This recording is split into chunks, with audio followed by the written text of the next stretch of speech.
Hello and welcome everyone to the comic multiverse where the worlds of nerd meet. Third time's the charm, Matt. It's the third time trying to start the show. I'm intrigued to see what other little things that I haven't noticed yet that it's mucked up. I'm sure we'll know all about it soon. Obviously, if you're joining us for the video version of the show, which happens every Sunday night, 10 p.m. over on YouTube and Twitch, Matt did a truly wonderful job reimagining our graphics and everything here as we enter December, as we enter the Christmas season. And while he did a beautiful job, all his hard work was not rewarded by the RNG gods. I don't know what happened there. Like, it was fine just as we started the stream, and then I noticed like our audios weren't like the little bars weren't moving or anything, and it wouldn't let me add that in, so I had to restart OBS, and it just fucked everything up. It was meant to have like all these little like animated borders around all our pages and all that sort of stuff. The joys and wonders, everyone, of running an internet show. You would think almost 300 episodes later we'd be on top of this, but the moral of the story is never try and do anything nice and fun. No. Maybe I'll add them in post. There you go. Trying is the first step towards failure, you see. But yes, we're back again, everyone, with you tonight. Thank you so much for joining us. As always, it's a huge pleasure. How's your week been, Matt? It's been pretty good.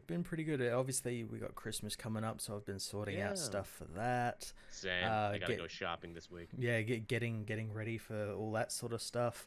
I got to play the new Spider-Man DLC for the Avengers game. Nice. Yes, I saw that there. I know people are the opinions are running hot on it. What did you think? Well, they were before the game actually came out, but ever since it's come out, everyone's kind of cooled on it because they've actually seen it's pretty damn good.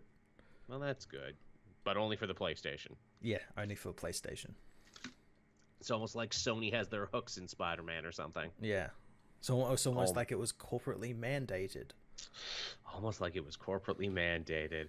I actually went and got my flu shot today, so if my left arm just goes, drags down for any reason, you'll know why. Again, feels good to know that I probably won't get the flu, because I know, like, they were saying, like, no, you really got to get it this year because with all the mask wearing and hand washing, not many people got the flu last year, which means this year would hit like a ton of bricks, so you got to get on top of that. Yeah. I swear the doctor who gave it to me there, she took like a running start and put it in my arm. I'm like, ow, why did you do that? What did you think my arm was? Like, literally, she got me so hard, like, I felt a little weak in my left leg, and I'm like, uh-oh, is that a blood clot? What the hell is that? That's never happened before. Is that supposed to happen? But by that point, she was already gone. I'm like, oh, good. I'll just walk around the grocery store and deal with this, because I got it at the grocery store. So there you go. It's so strange. Like, oh yeah, I just got inoculated for this like virus that like shut down the world. Yeah, just at the grocery store.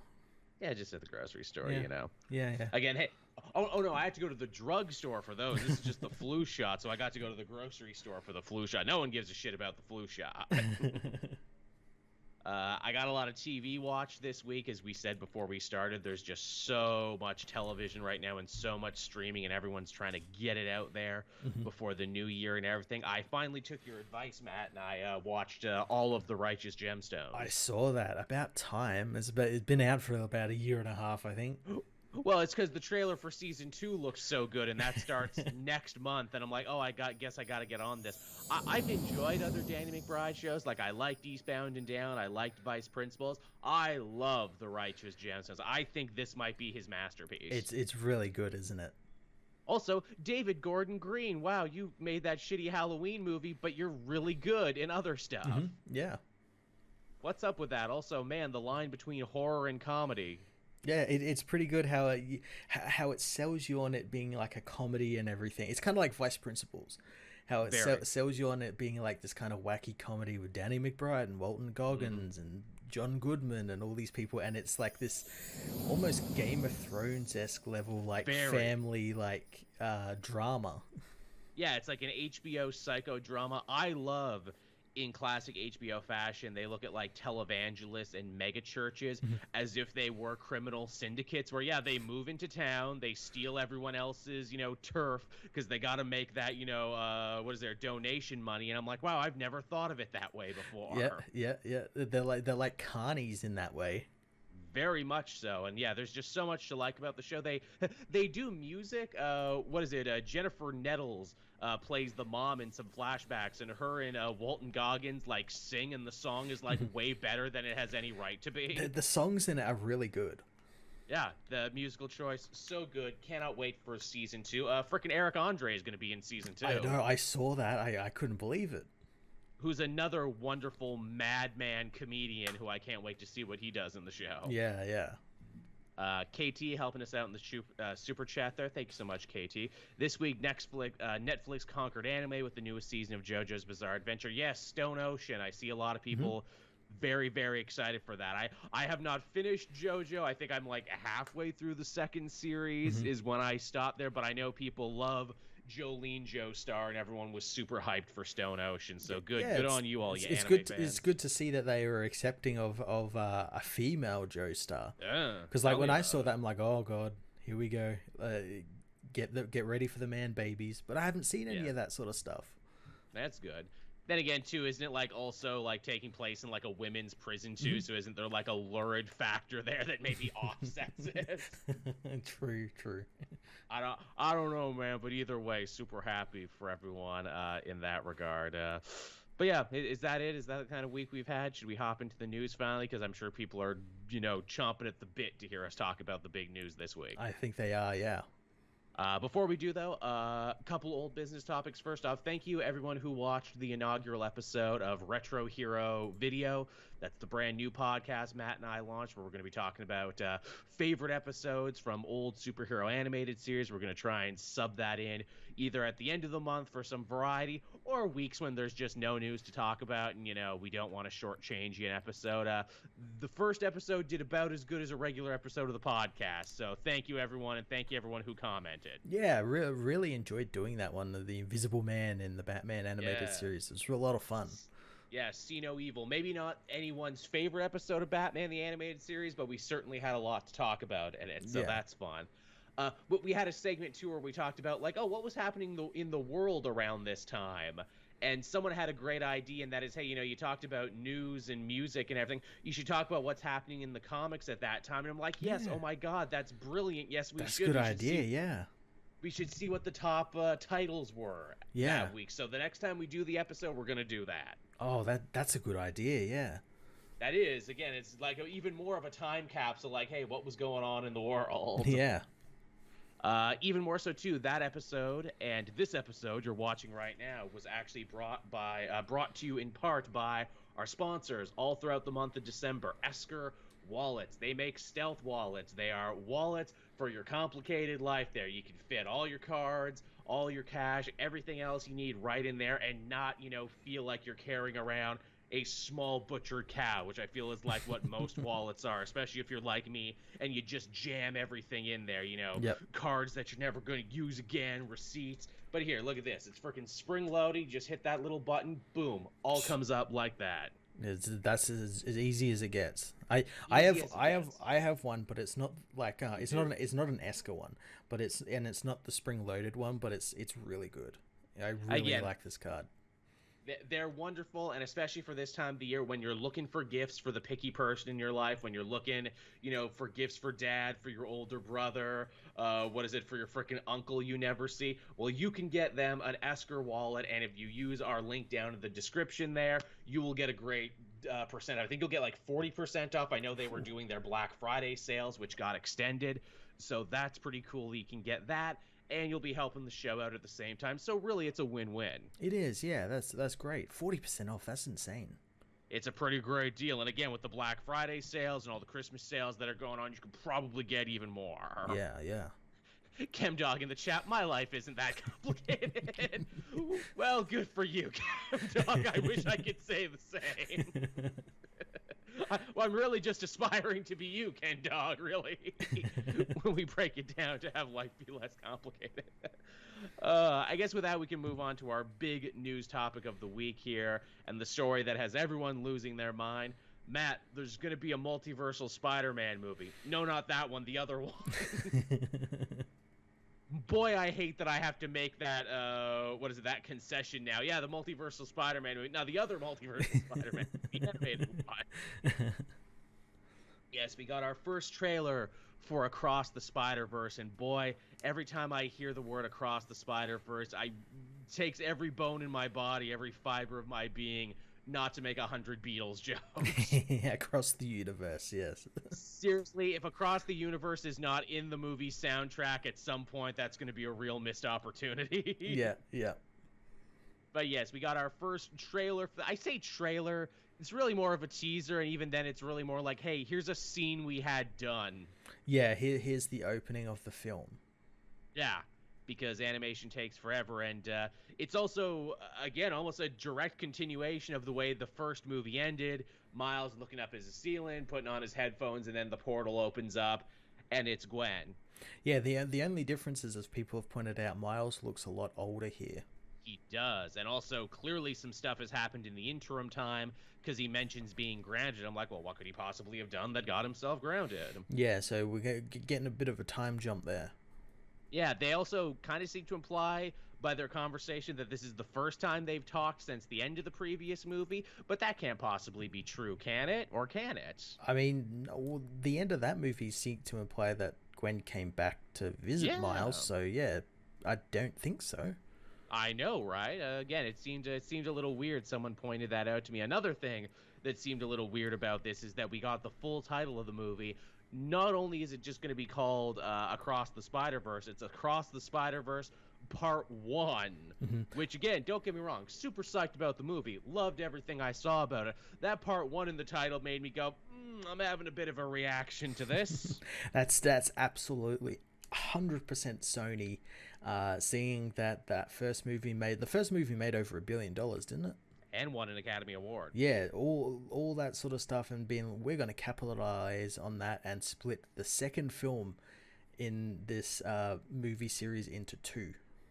We need to let people know that this is a series now, because that worked for the Avengers, right? They split their last movie into two and made a bunch of money. Yeah, and that's not even counting in, they probably got some spin-offs happening with Spider-Gwen, and I know they did like a short with Spider-Ham and all that sort of stuff, so yeah. Yes. So yeah, that I find worrying. Now again, Lord and Miller, the whole team behind this, have spun nothing but gold, and I trust their abilities. I do not trust Sony, though, to fuck up a good thing and to kill the goose that lays the golden eggs, especially when we stop and consider, wait a minute, Venom had a pretty multiversally ending type thing, didn't it? And the next Spider-Man movie that comes out in just a couple of weeks is going to be really multiversal. Oh, God, please don't tell me you're going to spend either the first part of this movie or a second part sequel just kind of jacking yourself off in the multiversal concept. Oh, absolutely it's going to be that. Oh, don't say that, Matt. Don't hurt me like that. That'll be like a mandate or something. I really feel like that is my dark fear in the back of my head, that this movie is just Miles going like, hey, potential franchise, I have come to visit you. Hello, other potential spin-off franchise, I am visiting you now. He'll get access to the multiverse and just fall through all these different Earths and like spend like a minute or two at each one, being like, wow, look at this one, maybe we can stay here, maybe we can stay over here, maybe we can stay over here. I really hope sort of that a sticking doesn't happen. Like throwing everything at the wall and seeing what sticks. Yeah, I really hope it doesn't go in that direction. Cowboy again helping us out there. Joel, do you think Marvel struggles with developing Miles as a character, and his villain seems like his comic is very melodramatic? I mean, OG Spider-Man from the 60s was super melodramatic. It was a teen drama. I feel they're just trying to, really kind of plug into that because Peter can't do that anymore, so they want Miles to be the successor to those type of stories. Also, I feel like he's a character being pulled in a million different directions by a billion different mandates, where Yep. it's like, honor the Ultimate Universe, don't honor the Ultimate Universe, oh, hey, Bendis wrote this, yeah, but we're mad at Bendis right now, so don't bring it up. Give him more Peter villains. No, create new villains for him. Have him cross over with other people. Have him being a champion. Have him be an Avenger. No, don't do that. I feel like they know they have something great with Miles, but they don't know where to put him. Yeah, they don't know what to really do with him, and I guess it even complicates the matters more since we've got Ben Reilly as well now. Mm-hmm. Yeah, I can't wait for that story to be told. Yeah, that's coming up in the issues. Yeah, but back to the trailer again. We see Miles chat up with Gwen there for a little bit. They have a conversation, and before you know it, boom, he is pulled into the multiverse himself, which honestly, when we were all thinking about what the sequel to this movie could be, I feel dumb for not thinking like, oh yeah, well, that's the obvious trajectory for a sequel. In the first one, all those characters came to his world. Now he's going to other worlds. Yeah, and they mention something about a big bad, and yeah, like the only one I can really think of in regards to Spider-Verses and all that is Morlun. Yeah, do Morlun, do the Inheritors. That would be the obvious step. Because, again, it's something from the books. Then again, using Kingpin as the villain in the first movie was something really out of left field, so maybe they'll do something equally left field here. Yeah, the Spot. Yeah, the Spot, oh my god. I mean, you could spin the the Spot greatest multiversal villain ever. you could spin the Spot into something pretty terrifying, honestly. It wouldn't be that hard. Oh, yeah, no, like, his powers are pretty terrifying, but yeah, it'd be very, very strange. Again, this franchise is so, art forward and animator forward and everything. I think you could do some really damn interesting art stuff with the Spot. Oh, it'd be so trippy. Yeah, I don't think it'll be the Spot, but I'm also not putting it past them either. Of course, too, the image you have chosen to highlight here, Miles getting his art style changed completely when he goes to another universe, which is a very interesting concept that I'm sure they will play with a lot. I have a feeling he's gonna change a thing, but I couldn't help but feeling that, like, this part in the trailer where he's kind of falling through the multiverse with the Spider-Man 2099, I couldn't help but feel like they were like storyboards or like animatics. They weren't finished. Right. Like they had an unfinished quality to them. Right, it's gonna look different. Yeah. And because of the writing in the background there, a lot of people have taken this to be, oh, we must be in India. We're going to meet the Indian Spider-Man here, who actually had a couple, stories here and there and was a featured player in the original Spider-Verse storylines and spin-offs. And yeah, he's a fun character. Yeah, I could see them doing that. I'm intrigued to see what new Spider-Men they're going to show. I imagine that we're going to get some of the other ones back. Obviously, Gwen's back. I imagine we're going to get Spider-Ham back.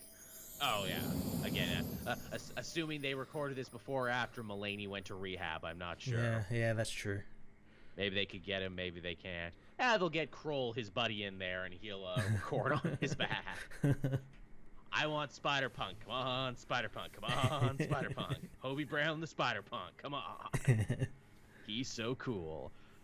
Captain Kuhn helping us out in the chat. On one hand, I'm excited. On the other hand, I'm Spider-Verse / Spider-Mend out. I'm not as excited. If No Way Home didn't have multiple Spider people in it a year before a part of its release. Yeah, that's kind of fucked up, isn't it? That this again, it feels like Sony. It feels like Sony. That this truly amazing idea that we all fell in love with in the original Spider-Verse flash forward isn't nearly as special now. It feels like, again, Sony saw what they were developing with No Way Home, because they didn't really have much hand in the writing and production side of it. They kind of they're doing all the marketing and stuff. So I could feel they'd be like, well, we want our own Spider-Verse stuff that we control. So that's why they've done this. Speaking of, what's the over-under either in No Way Home or in this that the animated Miles is going to cross paths with Tom Holland and probably Tom Hardy too? Probably not. I mean, what in the Across the Multiverse film? Yeah, I was going to say, when do you think that's going to happen? Do you think he'll inevitably go to Tom Holland world or even go to Venom world because it's Sony? I don't know, because then you'd have to do them animated, or are they going to do the whole thing where it's live action but Miles is animated, or Miles becomes real? Oh shit, that's an interesting twist. Yeah. That would be fucking trippy. I would not put it past them to do something like that. It's like they do it like that one Simpsons that one Simpson where Homer gets trapped in the real world and he's like walking down the street. It's like that. Miles, erotic cakes. I love, Matt. Our minds are so melded and our reference pool is so similar. Ooh, let's do the Simpsons episode with Miles. It'll be great.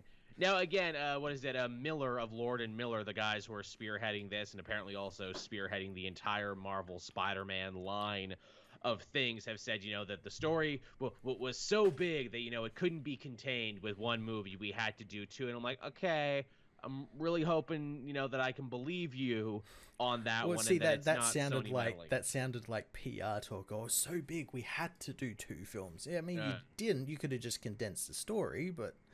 It's also just, it sticks in my craw to call it part one. I'm like, yeah, but it's part two of Spider-Verse, though. It's already a sequel that you're calling part one. It's not part one. That's just going to confuse anyone 20 years from now who tries to go back and watch these. I would have been fine with it if they did like Across the Multiverse, and then the one after that is part one of like a finale.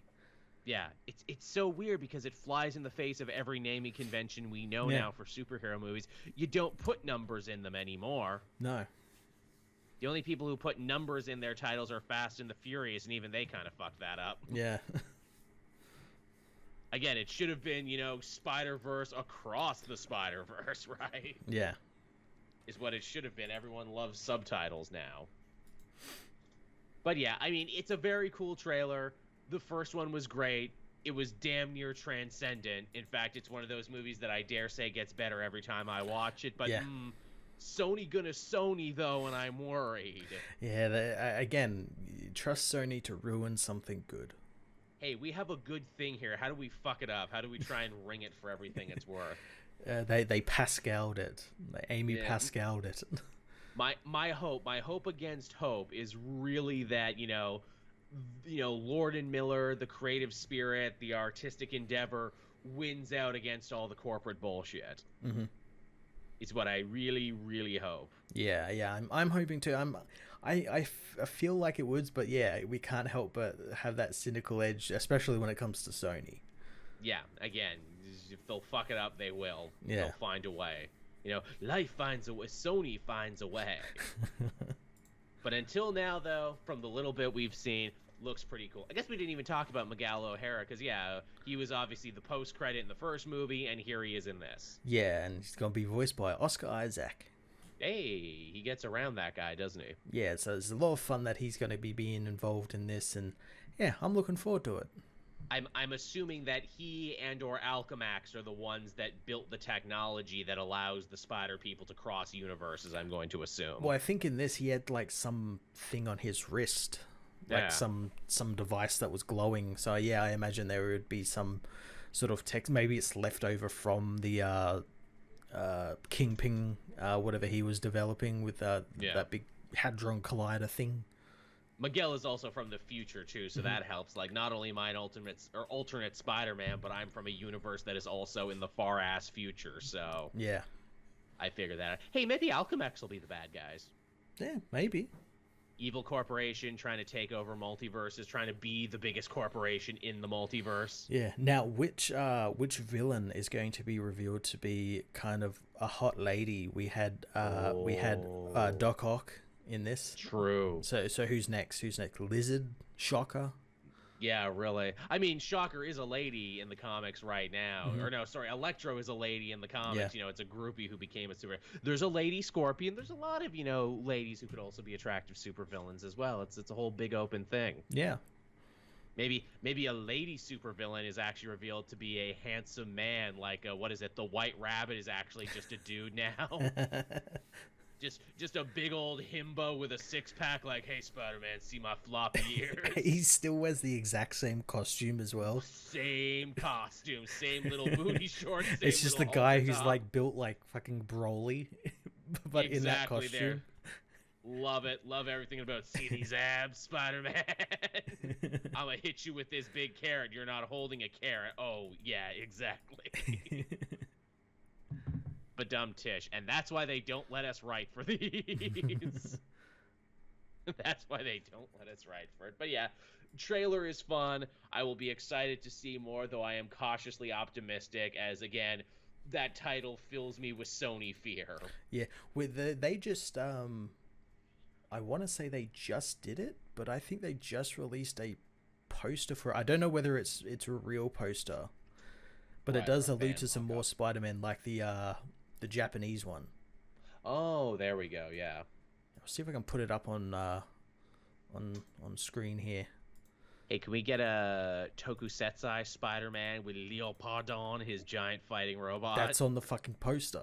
Is it seriously? Fuck off. That's cool. Yeah, hold on. Yep. Look, you know what? Charm can take you a long way, and if they just do shit like that, maybe Charm will win out. Look, even if they Sony it up, I can't hate a movie with a giant Spider-Man robot. Yeah, they got Leopardon and the Japanese Spider-Man. Nice. I'm all about all of this. Yeah, and they I think there's a thing there that tells you who's right. It's just people who are actually already in the film, but like the names of the people who voice Mars and stuff. I mean, this is called Into the Spider-Verse too, so I'm gonna guess this is a fan mock-up. Yeah. Because the title is wrong. But I think they did confirm that the Japanese Spider-Man and Leopardon are actually in this film. Oh, okay. Well, I think I'm pretty sure they did. Let's also get Spider's Man in there too, yes, who's just a bunch of spiders in a costume. Yes. That's what we need. Hey, maybe we'll get another Doc Ock who is also a Spider-Man. We'll get that in there as well. We'll get Superior Spider-Man. Yeah, the Superior Spider-Man. Yeah, there's a lot of places to go with it. There's a lot of options. Yeah. All right, then. So that's that piece of news for you, everyone there. I think we're all excited, if just a little cautiously optimistic. Yeah. I guess our next big story after that is, kind of a sad one here. Luke Cage, City on Fire, has been canceled, says Ho Chi Anderson. I only heard about this story because a fan had actually asked me, hey, Joel, when are you going to be reviewing that new Luke Cage book for, like, his 50th anniversary? And I'm like, oh, did City on Fire come out yet? Only to look into it and have the writer say, nah, they shelved it indefinitely, even though the first issue was done. Yeah, and drawn and everything. I remember when we reported this was happening, and I was kind of excited to see what was going to happen with Luke Cage and stuff. And yeah, I guess they're not interested. I have a theory. I have a crazy conspiracy theory about why this one got shelved. Yeah. So the story on this one is Luke Cage fighting an evil, paramilitary police force led by the Kingpin, who is cracking down on superheroes. Now, what does that sound like, Matt? It sounds like Devil's Reign. It sounds exactly like Devil's Reign. Like, literally, it sounds like the same story. These books were going to end up coming up back to back. So I get the distinct feeling that Marvel editorial looked at this and said, well, we can't lose Devil's Reign in these dozens of tie-ins. I guess we'll just lose this one. Yeah. Well, it's a shame they couldn't somehow rejig it to be a tie-in. Same, I know, right? Well, again, I feel like Ho Chi Anderson actually had a lot to say because, this is, a big, George Floyd response and everything, as we can only do with Luke Cage for his 50th anniversary. Yep. Now, he did say that even though they've canceled the book and shelved it, it's not to say that it will never come out, just that we probably won't see it because it's mostly finished. Issue 1 is done and drawn and put together. They just need to hit print, essentially, and the scripts are done for the other two. Yep. So here's hoping at some point in the future they remember they have this. Then again, Marvel is getting kind of famous with this now for stealth canceling books before they even come out. Yeah. This isn't the first time it's happened. No, there's a whole lot of books that, from the pandemic onward where they're just like, yeah, that's not going to happen. And again, some of them make sense, like that Punisher Barracuda book that they silently canceled because it's like, yeah, maybe we don't want to do Punisher for the next little bit if we don't have to. Yeah. We'll keep this one just in case later on. Yeah, real shame, because I was excited for this and I was excited for Devil's Reign, and like you said, Matt, I wish these two things could have found a way to coexist. Yeah. Also, too, it's kind of a fucked up on your editorial front there that you had these two stories that are so similar that were going to come out around the same time. Yeah, it kind of begs the questions like, were like the editorial team's actually talking with one another, because obviously I don't think the Daredevil stuff editorial was the same as the ones on this. Yeah, crazy. Yeah, again, communication is key. Secret Boss saw saying there that he thought the book got canceled because the book featured a kid getting killed and another kid got killed in real life just recently or something. Lots of kids get killed all the time in real life, Secret Sauce. If they canceled every book because of something like that, nothing would ever come out. Yeah, and again, it's probably like a myriad of factors, like it tied in with this. There was probably some real life stuff, pandemic, all that sort of stuff. Yeah, so... shame. Hope this one eventually sees the light of day, because I really wanted to talk about this one. It's been too long since I've gotten to read a Luke Cage book. I know. I was just thinking that when I was reading that that Spider-Man time with Misty and Colleen, I'm like, well, this is like Heroes for Hire. It's like, but it really is, and we don't have Heroes for Hire at the moment. Yes, that also tells me that Jed McKay should really write a Heroes for Hire book at some point, and a Daughters of the Dragon book. Yeah.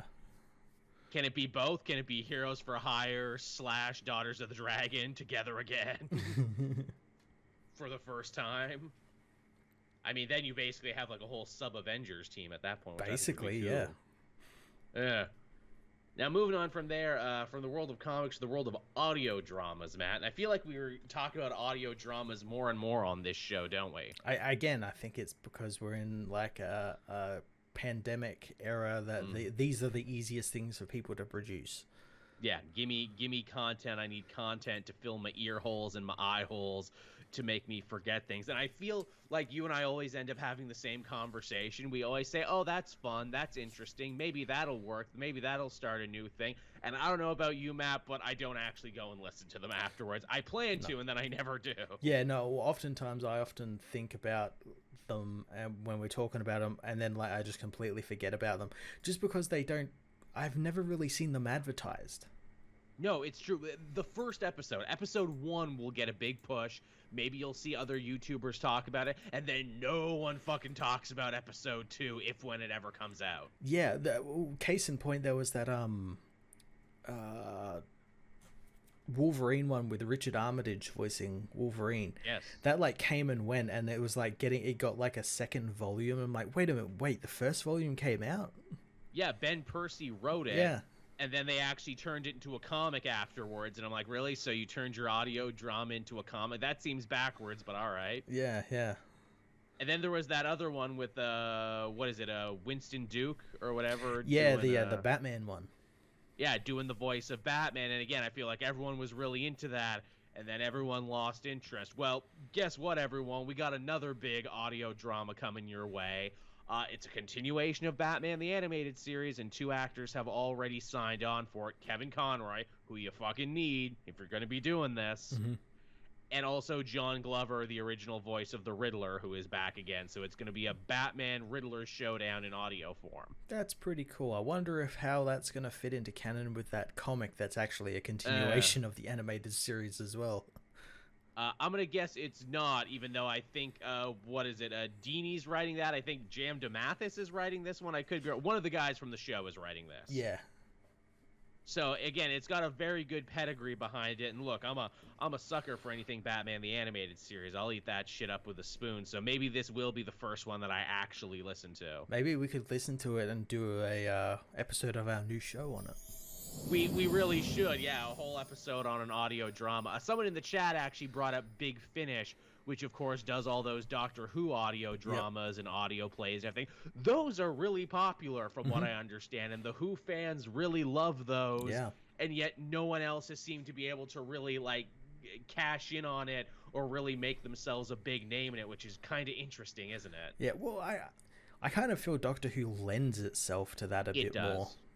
Yeah, because everyone has a favorite Who, and you want to see more adventures with your favorite Doctor, and some characters only get, like, you know, their comeuppance in an audio play. And it's also, like, comes down to a cost thing, because, like, obviously you're not going to get Christopher Eccleston back as his Doctor, but you'll get him back as his Doctor in an audio drama.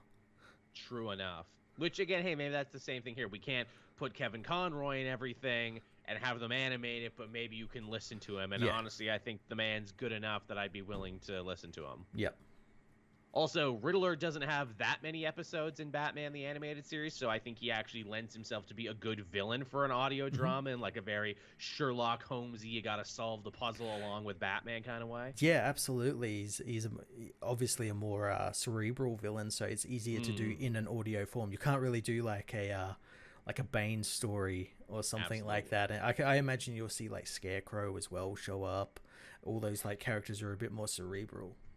I do love the idea of Bane in an audio drama. Bane comes in, he saunters through the room sounding like Ricardo Montalban. Blah, says Bane as he throws a table across the room. And they just got like a weird sound effect of like someone throwing a table.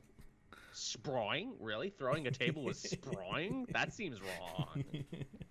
Awooga, awooga. Okay, now they're just fucking around. Why does Bane sound like that? What? He became a morning zoo guy? Seriously? Fuck off. It'll be fun to hear John Glover again, because I don't think we've heard him since Batman the Animated Series. He never came back in any of the other stuff they did. Don't think so. I want to say he voiced something in the animated shows. I'm sure he did.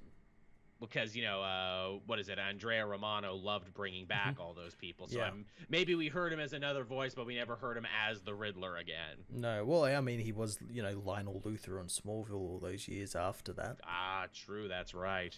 Yeah. That's true. So he definitely got around. Bitter Spite helping us out in the chat. Are you going to review Hit Monkey on Hulu or Super Crooks on Netflix? Seeing as Hit Monkey is the last of the Hulu shows and will be going nowhere, probably not, truth be told. I wasn't going to watch it, but then I actually watched the first 4 episodes and ended up enjoying it. Jason Sudeikis is a lot of fun, and I like that it's set in Japan, and there's, like, actually some cool stuff going on here. I don't think it warrants a review, but if you want a mini review from me, yeah, it's pretty fun, actually. Yeah, I keep meaning to watch it, and again, it's something that just falls on the wayside. Yeah, it's not the prettiest show, but I mean, if you absolutely need more Marvel in your life, you could do worse than Hit Monkey. Yeah. I also never finished the MODOK show either, so... Yeah, it's just hard to get invested in them when you're like, oh, so this is going nowhere, huh? I know. It's like, it reminds me of that, again, Hulu, they released that Hellstrom series. Yeah, before it even finished filming, they're like, yeah, this is not going anywhere.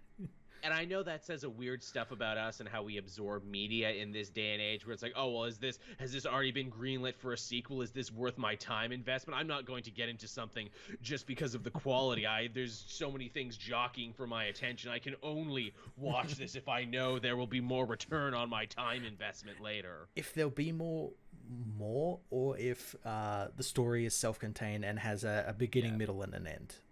This seems like it will have that. Yeah. So it's probably worth it for that. And as far as Super Crooks go, which is, of course, the weird kind of anime spin-off sidequel. It looks so strange. It looks cheap. It is. It looks fucking cheap. I watched half an episode. I'm like, these look like those weird side episodes you'd have in Digimon sometimes. Yeah, because I've read the book. It's based on the Mark Millar book it's based on, and I'm like, yeah, it looks extremely cheap and not really capturing the essence of the comic at all. No, it's a weird cultural adaptation thing where it's like, I don't know if this story works in this ultra anime-ish style. I don't know. Yeah. It just feels off and feels weird. I tried to watch it, but I'm just like, yeah, I don't think this is for me. I would have just liked more Jupiter's Ascending. Yeah, I know. God damn it. I can't believe they canceled that show. So fucking weird, yeah. And apparently they paid Millar like a bunch of money. Oh yeah, well that's his game now. He doesn't write comics for the sake of writing comics. He writes comics that the minute he puts pen to paper are sold to Netflix. All his comics recently, you'd be like, yeah, that's getting sold to Netflix. He just had one that released, I think, this week called Master of Spies. And before like the book was even out, he was like upping the upcoming show that they've got based on it. I'm like, Jesus Christ, like, let the comic actually come out first. To the man's credit, though, he's ahead of the curve, at least when it comes to knowing that, like, hey, entertainment companies, streaming services see comic stories and comic art as, friggin' content farms. So, why not, meet that off at the pass? Is this the first Netflix produced thing of his? Like Well, besides Jupiter ascending. yes, I believe it is. Yeah, because I remember he kept talking about some magic, something magic or something. It was some big Netflix push. It was something that he was writing, and I keep hearing about it, and I feel like I've heard about it for about 50 years, and nothing's ever come of it. Secret Sauce Boss says, like J. Michael Straczynski. No, J. Michael Straczynski wrote television for years and also happened to write comic books, so he was a man who walked between two worlds. Yeah, he wrote Babylon 5, I believe. Yeah, long before he wrote comics. Yes, and started a proud tradition with all of his work getting canceled prematurely. Yeah. That poor motherfucker can never catch a goddamn break. No. All of his shit gets canceled. My mom was a big fan of Sense8, and she's like, what do you mean they canceled it? It was so good. I love the show. And I'm like, oh, you poor thing. It's your first time with J. Michael Straczynski, isn't it? Getting disappointed because something you like that he wrote got canceled. And again, it's fucking Netflix. Fucking Netflix, man. Magic Order, the chat says. Yeah, that's the one. I feel like I've been hearing about that for like years and years, and he keeps saying it's coming to Netflix, it's coming to Netflix, and I've never like seen it or anything. Hasn't happened yet. Yeah. Well, I'm sure it'll be jockeying for our attention at some point in the future. Will it though? I turned around and apparently Lock and Key had more seasons, and I'm like, wait, well, when the fuck did that happen? Yeah,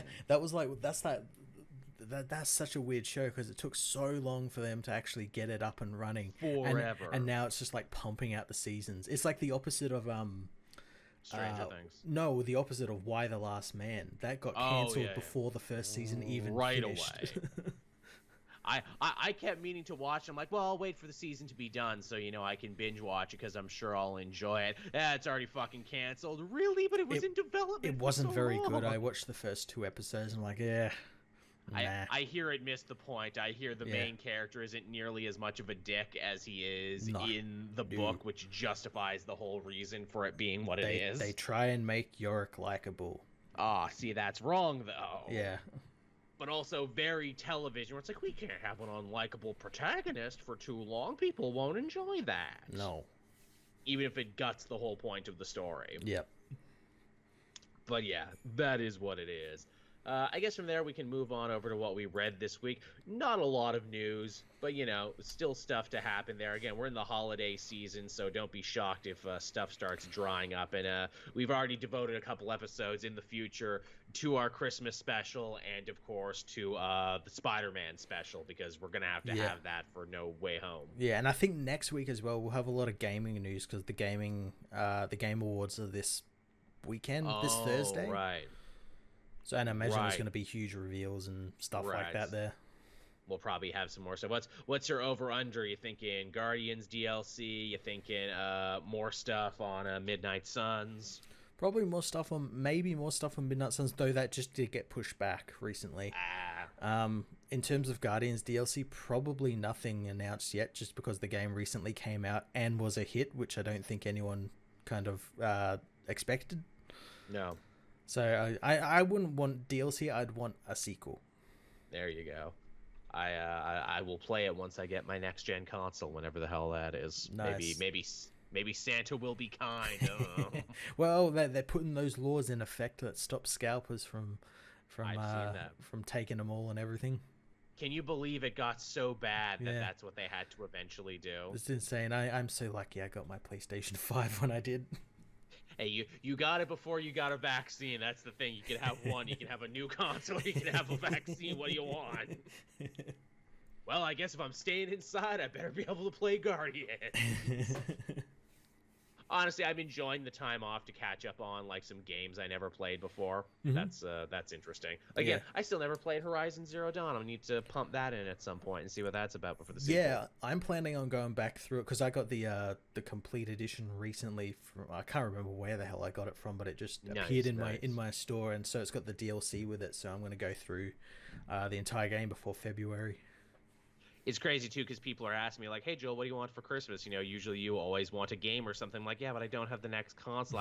I could play Resident Evil 8, but I don't want to play it on an old gen. I could play Far Cry, but I don't want to play the old gen version. I want to play the new gen version. Also, another one there. It wasn't next gen, but Yakuza Like a Dragon was another one where it's like, oh, I'll just play it on the next gen. Yeah, well, yeah, no, a lot of these games have like free next gen updates, which is really good. Oh, that's good. So yeah. Oh, Control. There's another one I didn't get to play yet, but I probably should. So good. It looks good. I mean, it's Remedy, same people who did Max Payne. Yeah. Alrighty then. So I guess we can hop over into what we read this week. And oh my god, was this a fucking week full of annuals? And I didn't read any of them. I pushed them all to next week, and I'm like, god damn it. Full of annuals, most of which were Batman. Most of which were Batman. There was like 9 Batman books or something. There's no greater way to kill my enthusiasm where it's like, all annuals and they're all Batman. It's like, look, guys, I get it. I know the holidays are coming. You couldn't sprinkle these out. You had to dump them all at once. We'll talk about that because some of them would have actually fared better had they sprinkled them out. I bet. I can only imagine. But yeah, so amend them before we start. I didn't read any annuals because, look, they're not moving any stories forward. Most of these, they're little side stories. I will review them throughout Christmas and the New Year if I need to help, fix it up. Yeah, I read fix some gaps. I read 2 of them, and I plan on reading 2 more within the next couple of days. I guess we can start with a book that I can't believe came out this week because I've already mostly forgotten it. Batman Fear State Omega #1, Tynan's final Batman story and the big finale of Fear State, his event. You call it a finale, but again, it was just more of like, okay, so where are they now? Yes. And that's like literally all it was. One of the most unnecessary where are they nows. Yeah, again, you could kind of infer where all of these characters were going to head from where they ended in that last issue and all that stuff. Like, obviously, Miracle Molly's going to jail because she still did some bad stuff despite doing it for the right reasons. But she got lenient sentence and she's setting up the Insanity Collective in prison. Batman's also not going after them, which I think is interesting. Is like they're not bad guys, they're not villains. Yeah, again, all this stuff should have been explored more. Sure should have been explored more. Poison Ivy obviously is back to normal, so she's sort of there, and she makes it clear she's not a hero or a villain. She's Poison Ivy, and which is how most fans view her anyway, and how we're enjoying her on the Harley show. Yep. So there you go. If nothing else, Tynan fixed the Poison Ivy problem after Tom King broke her. It took a while. It finally happened. Good, I guess. Yep.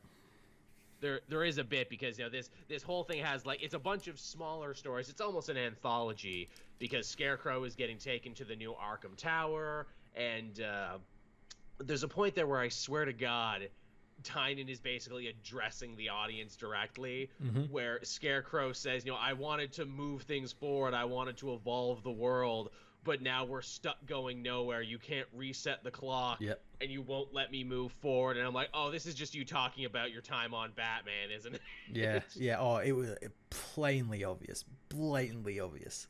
And now we're all just stuck going nowhere, is his line. And I'm like, yeah, I agree.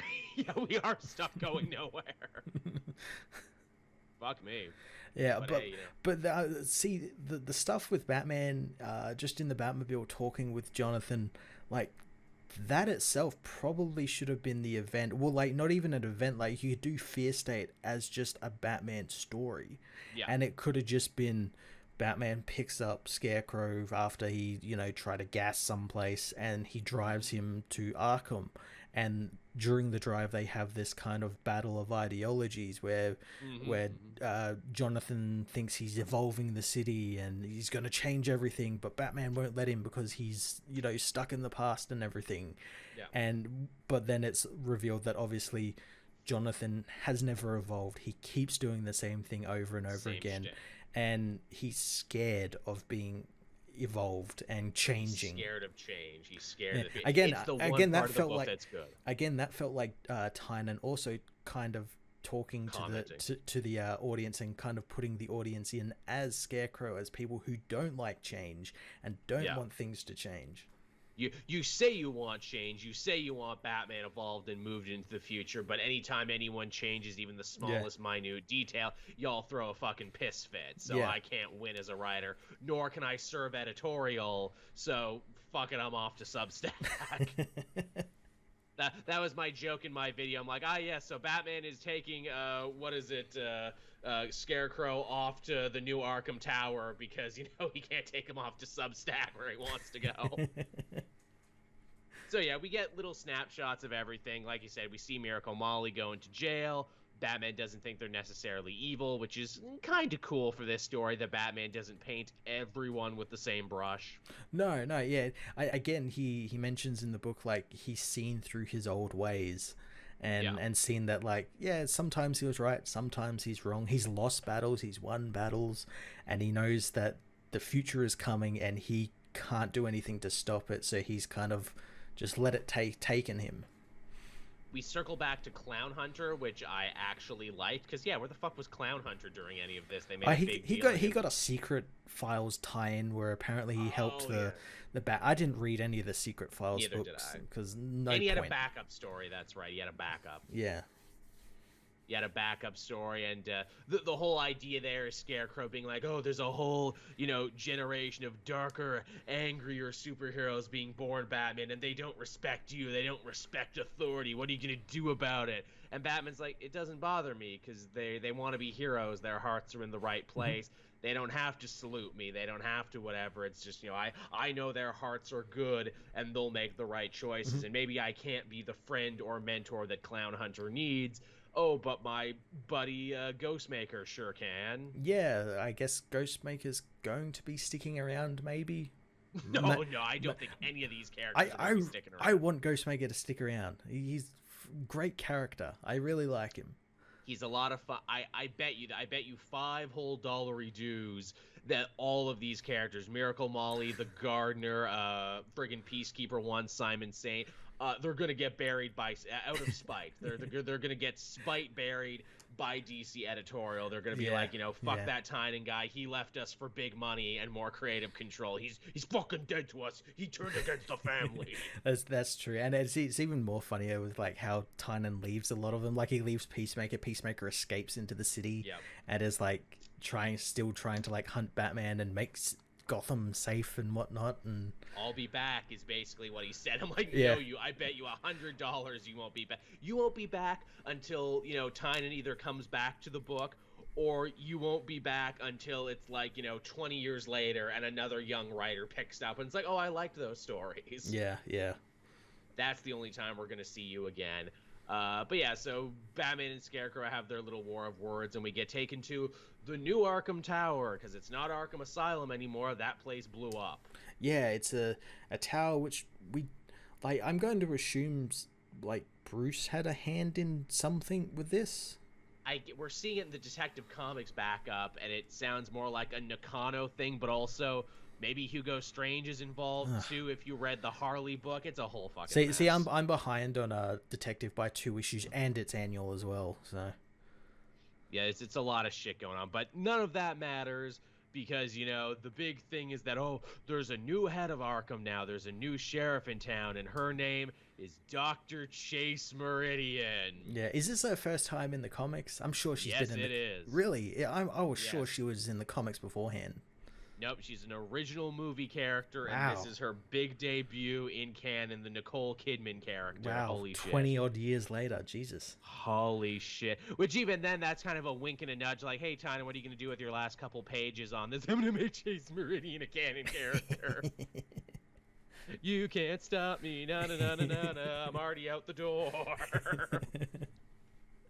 And that's just a thing now. Again, I imagine we'll probably see more of Chase Meridian because she's a movie character, and it's just so fucking hilarious that they took a goddamn Schumacher Batman character and canonized her. It's pretty great. It's pretty. I sure thought she had been in a book somewhere, like in that 20-odd years since the movie. You'd certainly think. I do enjoy the implication, though, and that is Batman is essentially saying, yeah, of course Arkham fails guys like the Scarecrow all the time, because Jeremiah Arkham and Amadeus Arkham are fucking crazy and bad dudes. What if we actually get, like, a woman who knows what she's doing? Yeah. Who's not crazy or evil yet. Yeah, yeah, we'll see if that actually ends up going anywhere, though. I guess we will see. Again, it feels like is Arkham Tower going to be something important, or is this just one of those small little minute changes in the background, like change for change sake? Well, see, I would have liked it if, like, because Tynan obviously begun his run with that whole, like, Bruce Wayne, he was, like, redeveloping, Yeah, like, yeah. big part of the city. I would have really loved if he brought it kind of full circle, and, like, that building that, like, the construction was halted on because of all that stuff, like Bruce losing his money and stuff. That became Arkham Tower, and it was because of Bruce, and it was like kind of him fulfilling that need to help the city sort of dream, thing. Yeah, that kind of went nowhere. You're right. No, and same with him getting his money back. I guess that's not happening. Yeah, is he still broke? Because he picks him up in like a Batmobile that seems pretty high tech. Yeah, and in the Nightwing book, there's like the Batcave is still active, and there's like Batmobiles and stuff there. But in the Tynan book, it made it seem like he had like one specific Batmobile and couldn't use anything else or anything. Well, we've already forgot about that. Apparently, he got his money back. He got it from Substack. You know, he invested in Substack. Yeah, Batman started a whole new newsletter on Substack and was making a bunch of money. Look, I'm glad it was Substack and not NFTs. Like, that's the thing in the Joshua Williamson book. Batman turns around like, and I became rich again by my own hand, selling bat-themed NFT. To be fair, that would be something that I could see Bruce Wayne doing just to, like, keep up the guise of, like, a shitty billionaire. Yeah, I like that a lot. Bruce, and I'm also going to space. That's also a new thing I'm doing. The worst thing about this, too, is that, like, they're not going to waste any time between this and the Williamson run starting, so this is ended and you get zero time to breathe because we're already on to the next fucking thing. Yeah. They want you to forget about this so quickly. They really, really do. It's basically exactly what they did with Spider-Man when Spencer was done his run. Nope, don't wait. We're starting it next week. Yep. That didn't happen. Nothing happened. Nothing is important. Move on. We're all going to die. Heat death of the universe. But yeah, I would call this an unnecessary finale to an unnecessary event and a black eye on a creator who we know can do so much better and is so much better. Yeah. At least it's over. At least Joker's good. Well, speaking of that, we obviously got the Batman Annual this week as well as that Fear State Omega book.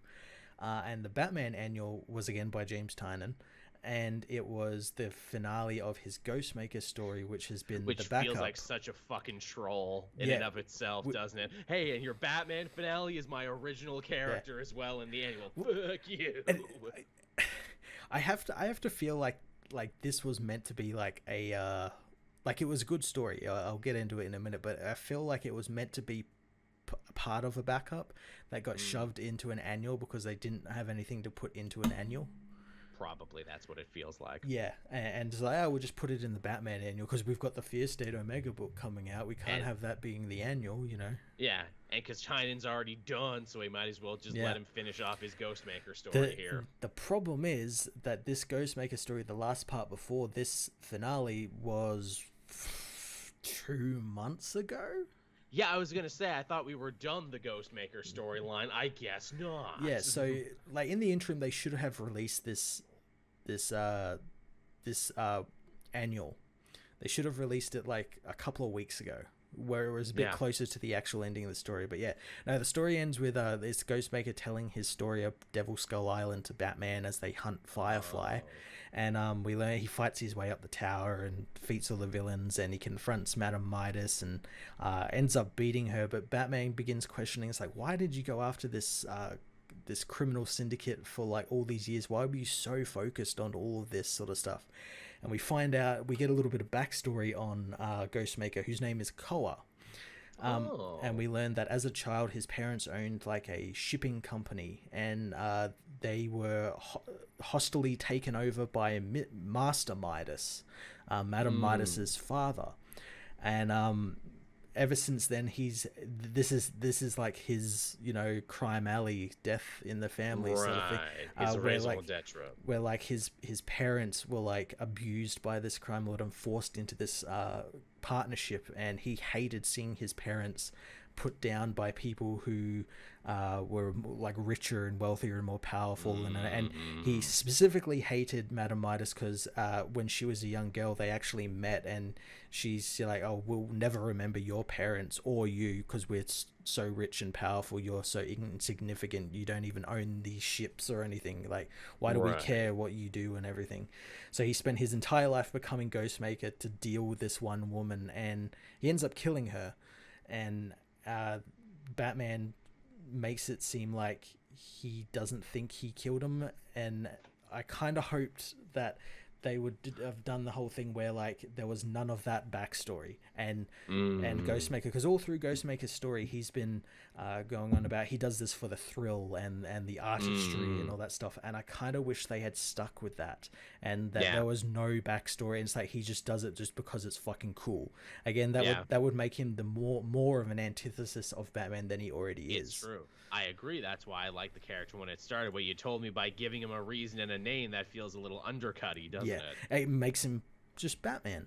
You know what I think that is? Maybe that's Tynan also on his way out the door being like, look, if this character is popular and sticks around, someone else is going to ride him, and they're probably going to give him a reason and a name and undercut it, so fuck it, I'm going to do it myself. That's true.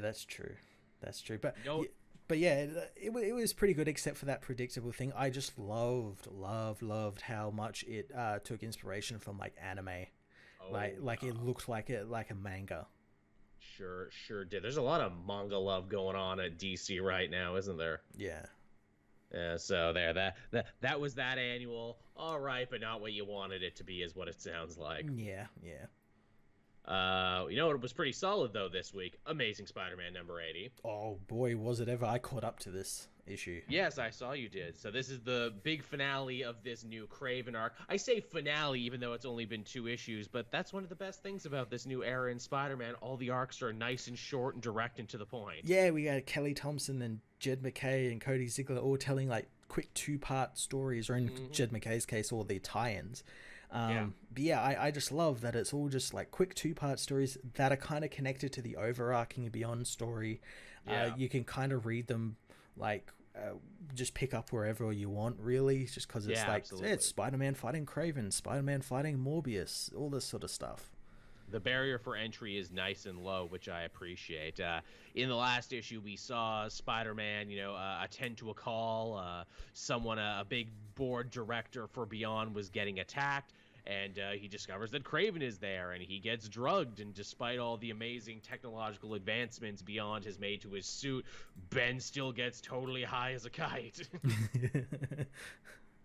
Just totally trips balls. And actually, hey, we see a fun recurring image there, in Ben's nightmare, where he sees himself as, being less than Peter, being a pale imitation of Peter. We see a bunch of, the important people in Ben/Peter's lives with like those horrifying sunken faces like we saw with Uncle Ben in the first part of this story. Yes. I wonder, is that connected or just a fun bit of, visual cohesion? I'm going to say it's connected some way. Yeah. And I mean, that's basically what this story is all about, Ben coming to terms with the fact that he's not Peter, that he's not that kind of Spider-Man, that he'll never be that kind of Spider-Man, and if he keeps, trying to hold himself to, Peter's example, he's going to drive himself crazy and also probably get killed by one of these villains too. Yeah. But I also like what they did with Kraven here, where like he's trying to hunt Spider-Man, but like he's... like Kraven's also kind of disappointed in the hero, that he's become sort of this corporate lapdog, and he's trying to help him in a fucked up way. Yeah, he's trying to like free him from his corporate leash and everything, and I like how he does that by trying to like show him that like, look, they have oil rigs, they're like destroying nature and man and everything. And Ben's like perfect fence sitter. He's like, everyone's bad, everyone does bad stuff. It's corporate America. Yeah, sure, they poisoned the planet a little bit, but they made a hangover pill that cures this poisoning. That wasn't meant to be used as a hangover pill. No, yeah. It's the most cohesive Kraven has been in a very long time, and I appreciate that. Whereas, like, you Spider-Man are my greatest enemy, but if you are a weak, pampered, decadent corporate shill, then what does that make me? Yeah, I like that. It reflects on his professional life and everything. I like that. I thought that was pretty cool. He takes it as an insult and everything, and also in classic Kraven fashion, oh no, you've got me, time to commit suicide again. I don't think he's actually dead, but I do love the idea that when Kraven's back is against the wall, he'll blow himself up. Yeah. He'll hunt himself. He'll hunt himself, the deadliest game myself. We also see Ben kind of grow a little closer with Marcus, his handler, in this issue, where before it was kind of more of a professional thing, but now like Ben actually goes to bat for him and vice versa. Yeah, I like that they're building a rapport and kind of getting to know each other, and know like Marcus is getting to know that like every now and then Ben's gonna go off grid and had to kind of trust him and everything, and all that sort of stuff. Janie had a great moment in this too, because she had her first taste of what MJ goes through, where it's like, oh no, my superhero boyfriend didn't come home last night and people aren't telling me anything. And she uses the fact that she's been to prison to her advantage, where it's like, look, Marcus, I've been to jail. I'm not afraid to go back, so you better tell me right now or they will bury you under the prison. I've shivved people in the showers for less. And I'll do it again. Janie's, I hope we get more of that. It's like, no, I'm not Mary Jane. I just don't sit around and worry. I get out there and I get shanky. She's a nice sort of parallel to Aunt May in the book, where because we get a little bit of Aunt May at the end of this issue, with Aunt May sort of again abusing that doctor and be like, why isn't Peter cancer free? Like why haven't you cured cancer yet? Get on it. And in her desperation, Aunt May turns to a man that maybe she doesn't fully understand, or maybe she does. Dr. Octopus. So you were right, Matt, when you said, wouldn't it be fun if she goes to Doc Ock? Yeah, and I like that they also like they're not, but I like that the writer made the illusion that like, hey, they once like dated and almost married and all that sort of stuff. A fan in the comment section brought up an excellent point. They're like, what is even their relationship anymore? Is it two former lovers, or is it still kind of like that, oh, you were like my aunt for a bit when I was superior? I don't think he remembers the good parts of it, though, and that's the problem. Yeah, I think he just sees it again like they used to date and everything. He doesn't really understand all the Superior Spider-Man stuff that happened. Yeah. Because that guy didn't get the full lessons and everything. Yeah. So that's a thing. Yeah. But yeah, cool issue, fun stuff. I liked it. Yeah, it was pretty good. Yeah, I liked it a whole lot there, and I'm interested to see what the next arc holds. Mm-hmm. We're also going to be getting some Miles connective tissue, too, because he's getting a special Point Beyond issue as well, as they deal with the fact that he's operating as the Spider-Man of Brooklyn, and Maxine Danger and Beyond don't like that because they think he's horning in on their copyright. Yeah, I love the idea that Spider-Man or Miles Morales is going to have to be dealing with like copyright lawyers and copyright infringement. That's pretty fun. Yeah, geez, here's hoping, he gets a good lawyer. Here's hoping She-Hulk or Daredevil comes to his side and helps him out on this one. Also, hey, the chat is bringing it up here, and I just had to go to Twitter there. Apparently, speaking of Daredevil, Kevin Feige has officially confirmed Charlie Cox as the MCU's Daredevil. Yeah. Even though it's probably been like one of the worst kept secrets in the world. I've seen pictures of him on the set. So. I didn't want to see them, but I ended up seeing them. Hey, that's good. Also that, and if you watched Hawkeye this week, they basically all but confirmed, yes, D'Onofrio is Kingpin again. Yeah, oh yeah, and I think we're getting him in episode 4. Yeah. Hey, my uncle, here's a big hand from a big guy in a black suit, and his font in the subtitles is different than everyone else's. Here's a laugh that sounds exactly like D'Onofrio. How about that?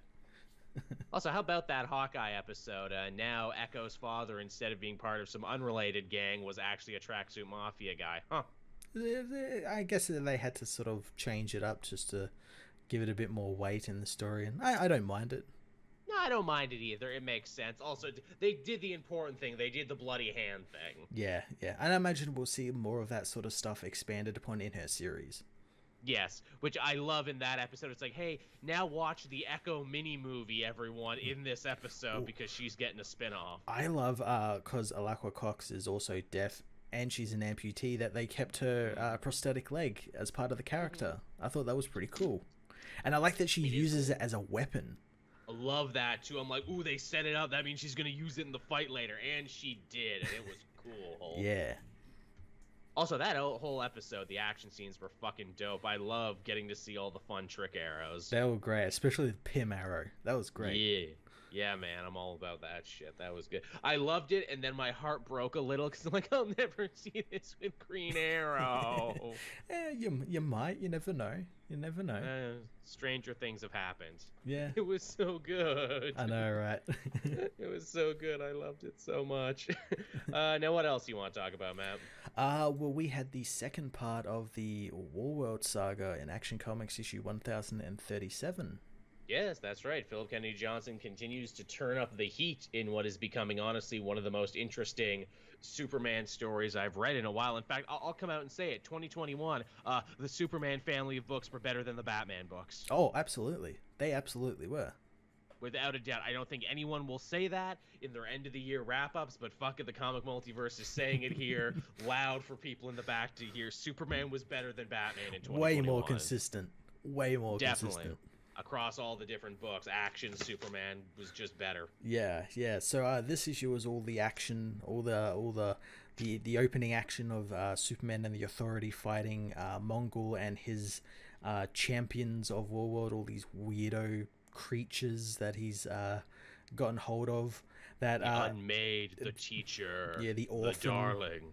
Yeah, all these great looking characters and everything, and the Authority proved to be maybe not the best team to be doing this because Apollo is killed. It's left maybe possibly. Fucking Light Ray is definitely killed. Oh yeah, which is crazy. I'm like, isn't she brand new? And I'm like, well, yeah, that's why she died. She's brand new. She was not ready to go on this mission. Like literally, it all starts falling apart, and it's like, well, yeah, because they're not really a team. They went on one mission before this. These are the guys that Superman could get / wanted to redeem because his own team didn't want to go with him. Yeah. Not only that, but we learned that Mongul has had a little bit of prep time. Oh, a lot. We learned that obviously this is a Mongul who killed his father, which we actually saw in the Bendis run. We saw that happen in the Bendis run, and since killing his father, he's gutted Warworld and all its furnaces that kept the planet running and replaced them with like star forges, which feed off red sun radiation. So they emit red sun radiation. So it's again weakening Superman. He has a kryptonite spear, as well as one of the creatures from the Breach, which actually caused Superman to lose his powers and begin dying. And get sick and old in the first place. I feel so dumb that I didn't catch that in the first issue. I thought he was just riding a giant, Rancor. Only to be like, oh, fuck, it's one of those creatures from the Breach. Awesome. And then we find out that the Teacher, the bad guy's resident psychic, is controlling it from afar. And I'm like, oh, that's clever. Yeah. I like the idea of the Teacher, that what was alluded with the Teacher in that, like, maybe he's puppeting Mongul a little bit. Or something. Yeah, because he makes the distinction known that, like, if it wasn't for him, Mongul would still be in chains and still be, kind of a shitty villain. Well, I'm assuming Teacher means that he was literally Mongul's teacher, because as he mentions before, I had heard of your weakness, Kal-El, of the kryptonite, and the Teacher told me this, and I was sure to remember it. Yeah, but you also have to wonder, is there, like, some sort of control aspect there? Well, either way, Manchester Black beat him with a stick, which was fucking hilarious. The old ways are the best. I love it. I am a mental giant. You cannot attack my brain. I am a 5th degree black belt psychic, and Manchester Black's like, cool, big stick. I just love it because the villain he thinks this, like, your energy beams can't touch me, your superpowers can't touch me, but never, like, once thought to, like, think about, like, just a simple, like, spear. He's got a board with a nail in it. And it's great, too, because Manchester Black's still thinking like a villain. Yeah. And being like, well, you're not there fighting with the other guys, which means you're probably weak and only have mental powers going for you. Yeah, you're probably the one sort of puppeteering all of this somehow. Yeah, time to kick your ass. Poor frickin' Apollo gets stabbed, which I guess from a story standpoint they needed to do that because Apollo is a Superman-esque character, and you can't have Apollo outshine Superman in a Superman story. It also kind of makes sense as well because obviously Midnighter's there and he's not happy, and that feeds into that Midnighter story that was running in the back, because in those stories Midnighter was suicidal for some reason we never knew about. And now it makes more sense. I mean, I definitely think it's sad that you broke up one of the only prominent gay couples in comics by killing one of them. But hey, in a weird way, isn't that like even more kind of fair and balanced? Where it's like, oh, we kill hetero couple spouses all the time and fridge them to try and give them reason to fight. Yeah, I was actually thinking about that because, a lot of the times people, like, I don't know, are, like, scared to kill, like, gay characters or characters of color and stuff like that. There's so few. Yeah, but here everyone's like fair game. Hey, Midnighter, we're being equally shitty to you and Apollo and brutalizing you with, dirty, underhanded tricks to make you even crazier and angrier for future stories. Also, he's Apollo. I'm sure he'll fucking come back, because don't they always? Yeah, I'm sure he'll be fine. The other little side story on top of this is that, like, the United Nations of Planets are, like, kind of debating, like, hey, should we help Superman? Should we maybe send his armies? This could be a great boon. They're watching the pay-per-view, yeah. They're literally watching the pay-per-view. Hey, if we send our guys, we could overthrow them, and it could be a big deal. The galaxy might be safer than it's ever been. And that main alien, whose name escapes me at the moment, I'm pretty sure they said it, but I can't remember. Lord Supervisor Tharos, I think his name is. Yeah. The Lord Supervisor's like, we could do that, but also think of these other contrarian reasons why we shouldn't. He's basically, like, obviously he knows because he was the one who, like, went off on that assistant when they mentioned Thelosians and like something fucky's going on, and he clearly knows more. He's just making up any excuse under the sun to, like, so it's like, oh well, if he defeats Superman, then Mongol is stronger than Superman. We don't want to make a villain out of him, Yeah, really. And even in the end, when he sees Superman get stabbed, he's like, well, that's it. The eyes have it. He's dead. He killed Superman, but don't tell Earth. It's like, well, we don't know that for sure. High Lord Cheshire, yeah, we do. Yep, we sure do. No, we're writing it into the archives. It happened. Yep, nope, it happened. He died. Mm-hmm. Everyone, turn off the pay-per-view. We're done. We're done. We're done here. No, don't see how it ends. Don't see if anyone does a run-in. Which is kind of fun, too, where it's like, see, Superman's big villain isn't just Mongol. It's a whole, like, corrupt intergalactic, tapestry that is working against him for reasons he doesn't even know about. And it's even worse as well, because this is a galactic unified government that, like, he had a hand in creating. Yes. So I imagine he's not going to be too happy that, like, it's already getting pretty corrupt. Yeah, already, and it hasn't even been around that long. No. Superman's gonna have to clean house when this is all said and done. But yeah, a lot of fun. Like this story, very cool. I can't remember the last time Superman had a suitably epic tale like this in his own solo book. And they're using, like, an already established character, like with Mongol, and while peppering in like new characters and stuff. Yeah, breathing a lot of fresh life into this series, and I like that a lot. Yeah. This is the sort of thing, like, this would make a good animated movie or a good arc in a Superman TV show. Yeah. I'm pretty sure he had some arcs where he fought Mongol in the animated but I don't show. think it was ever like this. No, definitely not. Well, we're thinking of Justice League when they did the War World story, and it was just them, like, riffing on Gladiator. Yeah. Is what they did. But it's still a cool episode, though. What else did we have this week? Speaking of Superman, but let's talk about some multiversal Superman. We had Justice League Incarnate this week. Yeah, the Darkseid fought Thanos. He sure did, in a continuation of Infinite Frontier. Like, legitimately such a continuation of Infinite Frontier. Yeah, it was pretty good, eh? Yeah, I'm all about it. Again, Joshua Williamson has just been killing it this year. Yeah, I loved how much of a continuation it was. Of Absolutely. Infinite Frontier, and because it picks up pretty much where that book ended. It sure does. We're in Earth 8, and the Retaliators are told, hey, Machine Head, your Iron Man guy got fucking killed. Yeah. And that's because he was doing dirty backroom deals with Darkseid to try and protect your dimension, which, hey, surprise of surprise, the not Avengers actually totally knew about and took a vote on even. Yeah.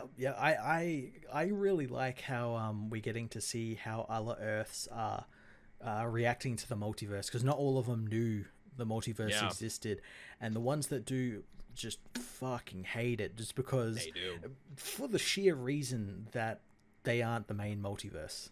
They aren't the main Earth. You are not the center of your universe, and that's probably going to fuck you up, which, again, continues the theme started in Infinite Frontier, and that is what happens when all these Earths realize that they're multiple Earths. Yeah, and that's sort of like brought to a head with this new character, Doctor Multiverse, who is kind of like the Captain Universe, sort of Sentry sort of character. You know, has like cosmic awareness and stuff, and is aware of all this stuff. Her origin, which is kind of briefly like touched upon this issue, kind of like reminded me of like Reed Richards. She's like hit by like cosmic rays, and like given superpowers, and she can see into multiverses and stuff. She can see the multiverse around people too. There's a great scene where she looks at President Superman and can see the other Superman in the multiverse. And I'm like, that's cool. So you can see a person's like, ripple effect. Yeah. Though not in herself, though, as she states, her and Darkseid are apparently the only two of their kind.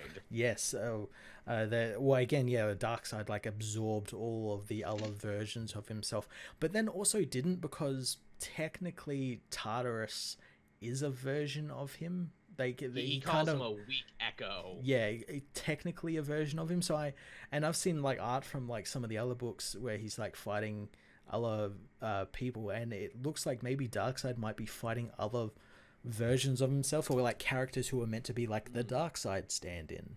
Right, of that thing. Yeah, that'll be interesting to see. Maybe one cannot absorb all their multiversal constructs because maybe they're always being made. Yeah.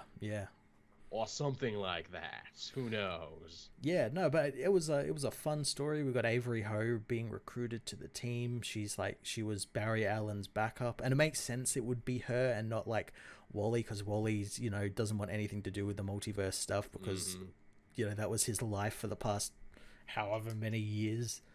And Jay is old. Yep, Jay is old, dealing with probably other stuff wherever. What's his name? Jeff Johns is keeping him in his vault. Yeah, exactly. Hey, weren't we supposed to get a JSA book? Yeah, you were, huh? Funny how that never happened.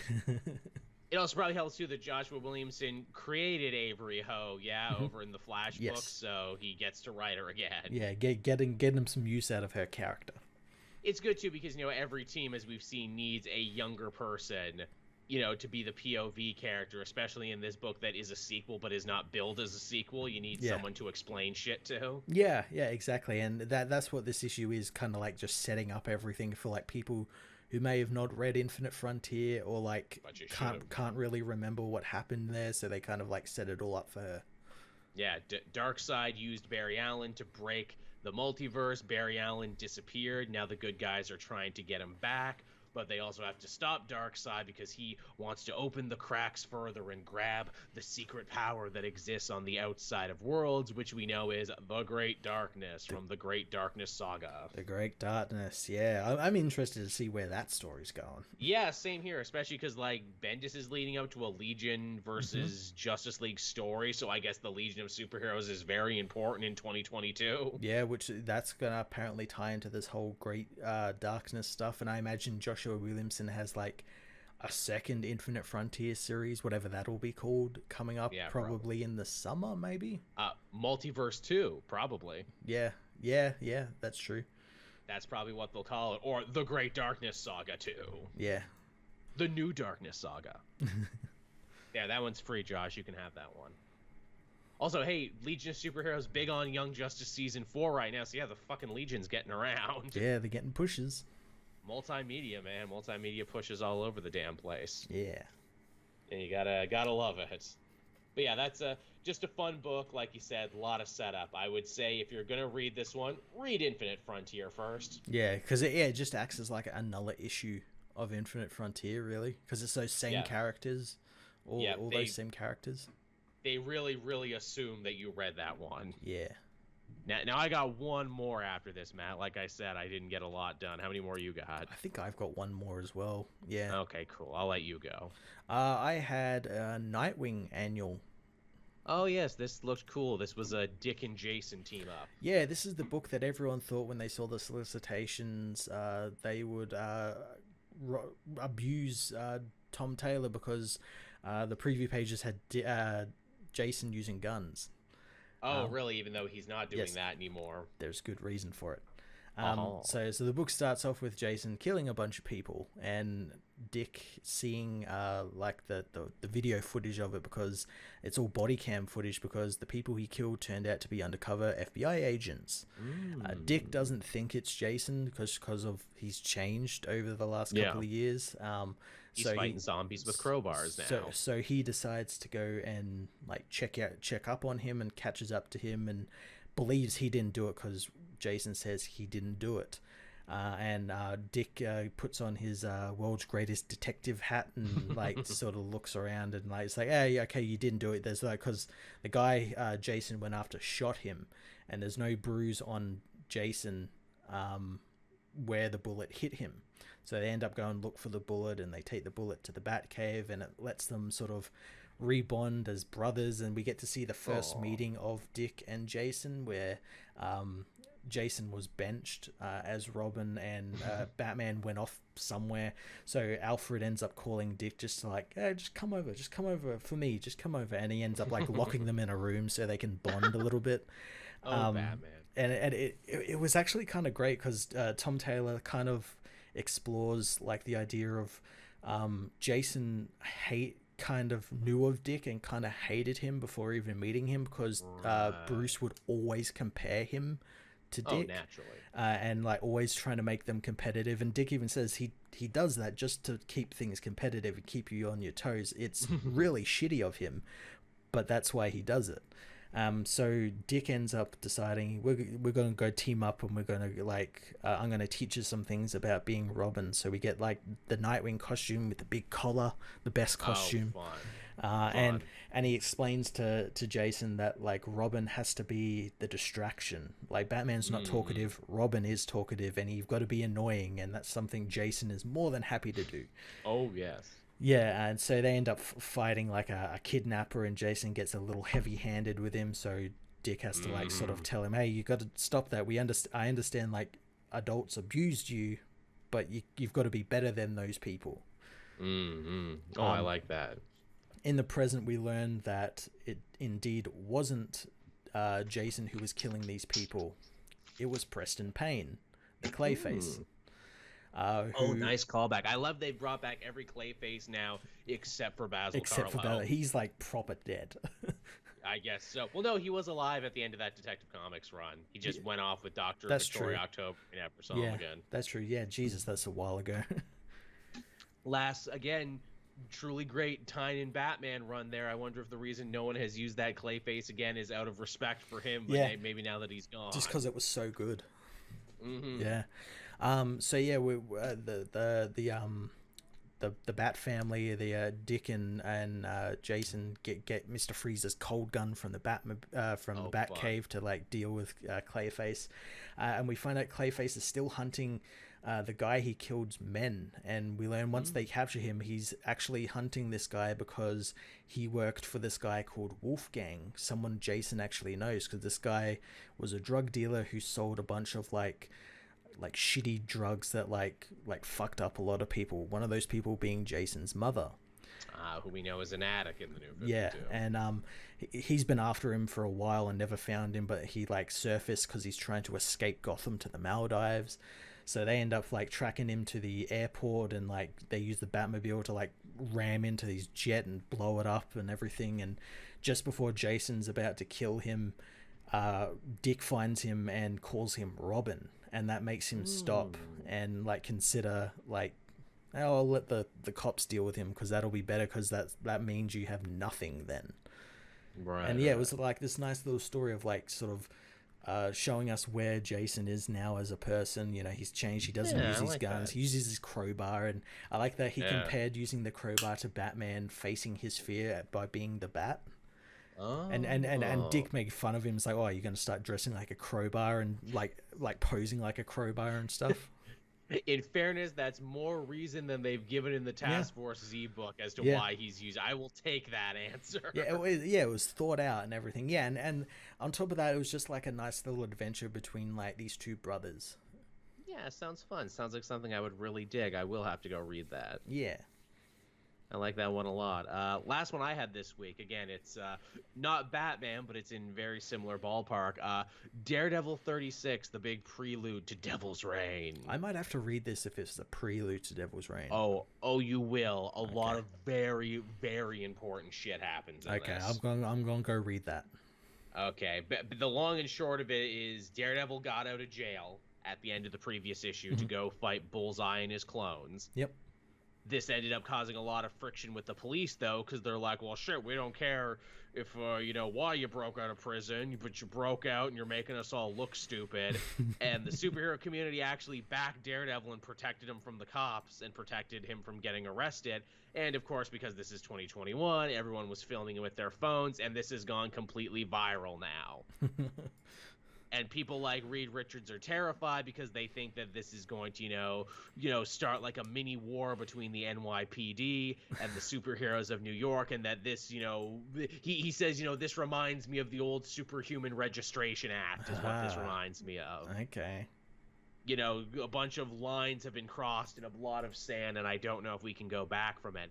Shockingly, though, Daredevil, now that he's out of jail, has completely changed the way he fights crime, has completely changed his approach. Mm-hmm. He runs into a couple convenience store bandits, and instead of beating the shit out of them the way he normally would, he says, hey guys, how about you give the money back? And how about you call someone who you love and tell them that you're ready for help? I know no one robs a convenience store because, things are going good in their lives. And I'm like, wow, that's really interesting. So, Daredevil went to jail for a little bit, and now he completely understands, the other side of life that he never did before. That's pretty cool.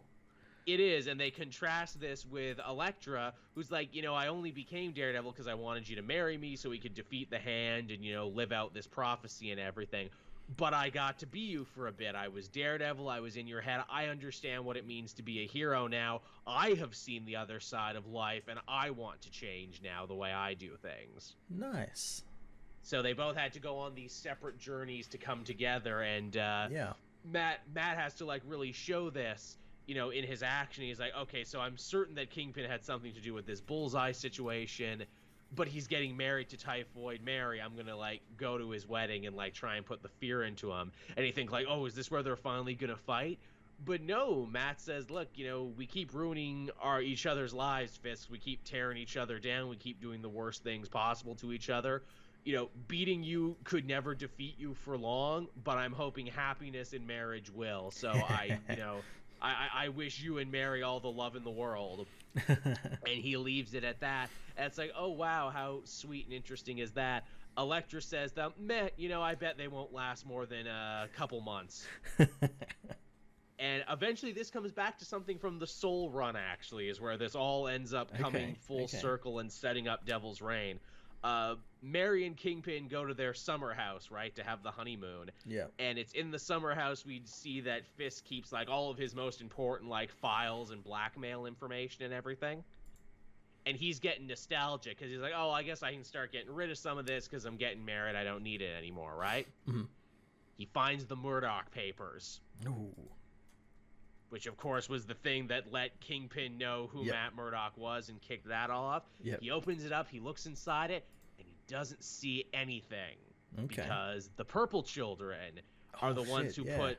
Yeah, the Purple Children from all the way back in the Soul Run put the genie back in the bottle, and Matt even reiterates in this issue, if you could see, if you saw my face, if you saw like a paper headline, Matt Murdock is Daredevil, you'd see nothing. Is what it was. You would see nothing at all because it plays a trick on the brain. Kingpin sees this and loses his fucking mind. He just cannot take this mystery. No. He's like, why do I have a file that has Daredevil on it but blank papers? Why? So he's going to ruin his whole marriage and probably the entire city because of this. God damn it. Yeah, this is the thing. This is the smoking gun, and I'm like, that's so fucking cool. That's so good. That's so cool and ties together several different runs. That's amazing. Oh, they also, give the answer as to why Elektra was able to remember that Daredevil was Matt Murdock, because she did, even though she wasn't supposed to. And the answer she gives is like, well, because I died, that's why. Yes, so it's like a reset sort of thing. yeah, I died and came back to life, and it was kind of a hard reset. I'm like, ooh, that's a very interesting rule to throw down there. Does that mean that happens for everyone? Do you reckon that like Kingpin is gonna find out about that and like try and die to come back? Maybe. And just to find out who Daredevil is?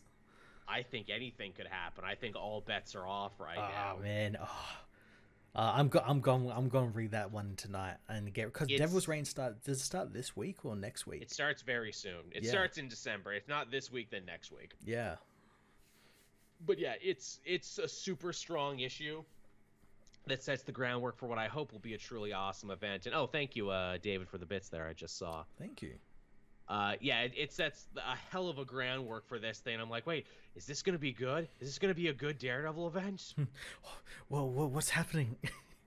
Is this going to be the thing we didn't get? And it's brilliant, too, because it's just Chip Zdarsky being like, yeah, all these ideas I've been playing with in Daredevil, now I'm just going to expand to the rest of the Marvel Universe. Now everyone kind of gets to play in this headspace. Yeah, perfect timing as well, because obviously he's coming back at Spider-Man and probably somewhere else as well. So probably. Yeah. Hot damn. Yeah. I'm excited. I'm excited for that. I don't care if there's so many tie-ins and stuff. It just looks so good. And a lot of the tie-ins look really good. Yeah. And I want to read a lot of the tie-ins. I don't know if I'll be able to with everything else, because again, there's so much shit I just haven't been able to cover. But I want to cover as many of those as I can. Yeah. Oh man, so excited for that. So good. Now, I actually did have one more book, and I forgot about it, which should tell you all about like what I thought about the book. And that was the 4th issue of Trial of Magneto. Oh yeah, that came out this week too. That got pushed all the way back into my thing. That's unfortunate. Yeah, no, well, again, it's not about Magneto anymore. It's about goddamn Scarlet Witch. And man, talk about a convoluted mess. Yeah, that even the issue before this, you and I kind of stopped enjoying it as much, because it's like, oh, hey, what? She's back now, but you're all being really weird and mean to her and acting like you've never dealt with Wanda before. Yeah, that basically happens this issue. Oh, that's bad. Like, obviously she's back. She doesn't really remember like anything except like her own name, and she starts to feel her magic again come back. And because she's back, people start questioning like the investigation into her death, and Wiccan and Speed will basically say like, hey, so like she was strangled by something using supernatural magnetism. That doesn't necessarily mean it was Magneto. There's like metals out there that when they interact with magic, they could like do it themselves, like enchanted Uru. Right. So you need to go back through your investigation and like cross off all these people. Oh yeah, Magneto's not even in this issue. He's in one panel where he hugs Wanda. But yeah, he's not even in a speaking role in this issue. And the book's called Trial of Magneto. That's a bit of a bummer. Also, I don't think we're gonna get this Trial of Magneto. So they have to go back through and like sort out like, okay, so who are the people who have access to magic and do magnetism, has a grudge and everything. But before they can do those kaiju come back. In that last issue, obviously there was that Wanda who was in that strange place fighting old Wanda. We learned that place is called the Eldritch Orchard. Which is never explained. I don't know whether that's an actual thing, but it's never actually explained. But what we learn is that old Wanda wants the younger Wanda to stop beating herself up and blaming herself for what happened in all of these terrible events in her life, even though she is to blame for those events because she did stuff like M-Day and all that sort of stuff. Right. She did those sorts of things. And the kaiju are like manifestations of her guilt and sins and whatnot. And yeah, so to stop them, which we already basically thought, so they're only confirming what we knew. So to stop them, she has to sort of give in and sort of accept that like she did these things and stop beating herself up, and in doing so the old Wanda, the Wanda that was also in that Eldritch Orchard, and the alive Wanda all sort of come together as like the normal Wanda, as ultimate Wanda. I am all Wandas at once. There's a great line where like no one could see these Wandas at the beginning, but except for Wanda. So she's like screaming at them, and like people think she's fucking crazy. What the fuck's going on here? And like her son's like, Wiccan gives off this really great thing. It's like I've spent my entire life like coming to bat for you and telling people you aren't as bad as they say they are. You know, you've taught me all this sort of stuff, but you are. You keep blaming yourself for all these things. Like it's always the same thing. But then at the end of the issue, he just goes back to doing that and be like, it's not her fault. Don't worry, it's not her fault. But yeah, once all the Wonders are back and she remembers like her sons and Vision and right, she might be Magneto's daughter now again. We're not like, sure, because she hugs him like father-daughter sort of thing. But then yeah, all the mutants on Krakoa immediately turn on her and be like, we want an explanation of what the fuck was going on. So like the end of the story, one more issue. Okay, I was gonna say, I'm like, I really hope they don't end it here. Yeah. So the Avengers and like Scott and like a couple of mutants come to defend her, and she ends the issue by saying she knows who killed her. So this last issue is just gonna reveal who. It's like, does it even matter now? Yeah, this does seem like a bit of a mess. This seems like this started with all the potential in the world as a fun mystery story about Magneto and his own guilt and people not trusting him, and now it sounds like it's become every Scarlet Witch story ever told. Why didn't they just call it a Scarlet Witch story? Because I was thinking about this, because this started, you know, just after WandaVision was super popular. Wanda's going to be in Doctor Strange. Why was this not a Wanda story?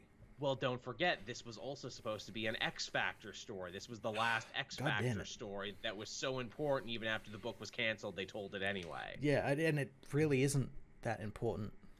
Like, who gives a shit who killed Wanda? She's alive now. It doesn't matter.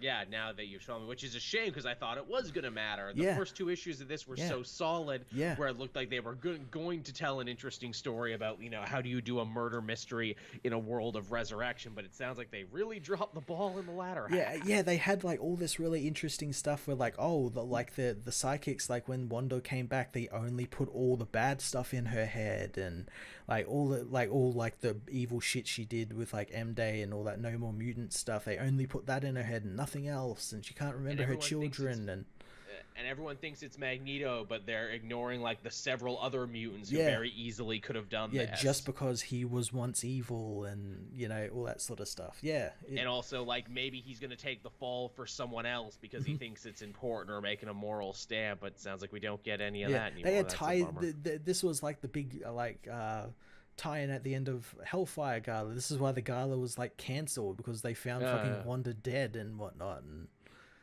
sounds like this story got less important as time went on. That's a bummer. Yeah, that's a real shame. That's really unfortunate. Hell, at least like this is kind of like the first real stinker in the X-Men, the Hickman era X-Men books. I guess. Well, Fallen Angels, but Fallen Angels didn't last very long. That wasn't really a stinker, though. That was just like, no, why? it just wasn't as good as the other stuff. Yeah, that was just like, why does this exist? And even then, that one kind of crashing and burning gave us Hellions, so, you know. Yeah, exactly. So it works out. You know, well, here's hoping something good comes of this, too. Maybe they'll spin it off. Maybe Scarlet Witch will join Excalibur, or, like, maybe they'll have something good going on. Well, then, even then, like, isn't she now a mutant? Because she was technically reborn on Krakoa through Cerebro and all that. So does that mean she's a mutant now, you know? Your guess is as good as mine. I guess we'll have to read the last issue and find out. That's even if it tells you.